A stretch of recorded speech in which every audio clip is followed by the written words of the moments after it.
le CDE Équitation Isère a reformulé, du moins réédité cette formation pour les enseignants autour de l'équihandi. Donc en effet, aujourd'hui, ça a changé un peu de nom. On n'est plus dans l'équihandi, on est sur cheval et diversité. Donc le souhait du comité régional équitation et même de la fédération équestre française était d'ouvrir l'axe et non pas que pour les enseignants. Donc cheval et diversité, c'est vraiment une action sur toutes les activités équestres annexes aux activités équestres lambda. Donc aujourd'hui, nous accueillons aussi des personnes qui viennent du corps médico-social. Voilà, et laissez filer et c'est bien de ce côté. On va pouvoir aussi passer devant lui et l'aspirer là et repasser de l'autre côté avec un cheval qui marche droit. On a commencé par un petit tour de table et puis on a fait une présentation ensemble interactive de qu'est-ce qu'un cheval, qu'est-ce qu'un humain et comment ils entrent en relation. Voilà, ça c'était la première partie du stage. Deuxième partie, on est allé chercher les chevaux au box qui ont passé la nuit mais qui vivent dehors. Ça c'est très important quand on travaille avec des publics fragiles que les chevaux aient une vie vraiment au plus proche de leurs besoins fondamentaux. Donc vie de groupe et vie en extérieur. Et donc on les a lâchés dans le manège en liberté. Donc on les a d'abord observés et puis ensuite on les a un petit peu échauffés en liberté en groupe. Le but était qu'à la fois ils s'échauffent physiquement avant qu'on travaille à pied et monter et aussi que ce soit joyeux parce que c'est important que tout le monde soit dans le bien-être dans les séances et que tout le monde soit disponible. Et ensuite on a travaillé, on leur a mis à l'école et on a travaillé un petit peu à pied.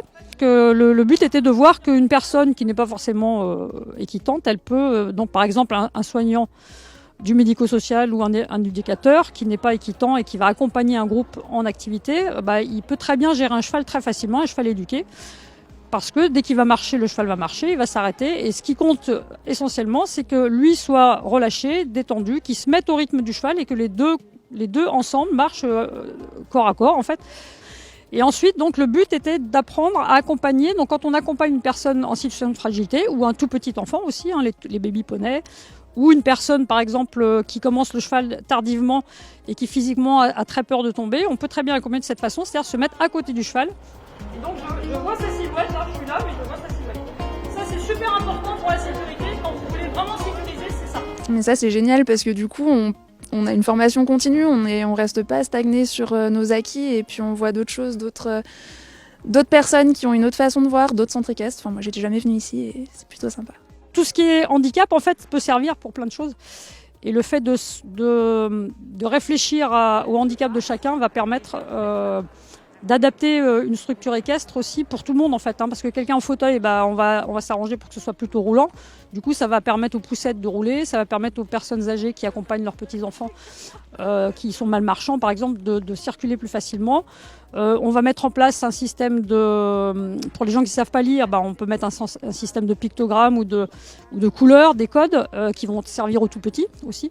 Donc en fait, le handicap dans un centre équestre, l'accueil du handicap, ça va toujours améliorer la structure.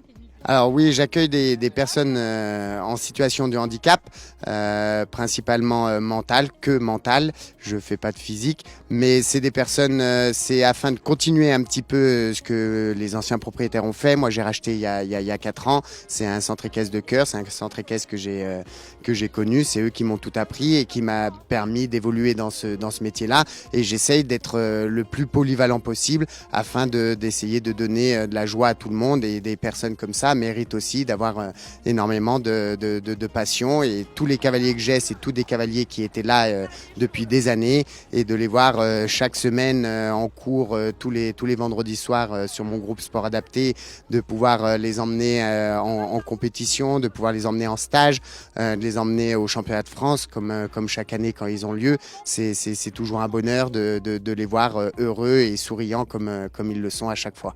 Ah oui, puis elle est sensible, donc c'est pas facile pour elle. Le moniteur d'équitation, lui, il va voir toute la partie sécurité, le cadre, il va mettre en place ça.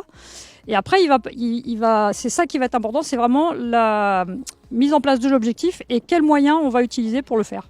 Et que tout le monde soit d'accord. Bon, ça, c'est l'essentiel. L'important, c'est d'avoir des chevaux d'école bien éduqués, Donc comme on a vu ici, hein, l'idéal c'est des chevaux polyvalents qui vont faire du débutant au galop 7. Là on a eu des chevaux fantastiques, quoi. Et tout a été facile. Alors déjà, je suis non cavalière, comme beaucoup des résidents qu'on accompagne lorsqu'ils ont débuté. Donc déjà, monter sur le cheval, c'est quand même impressionnant.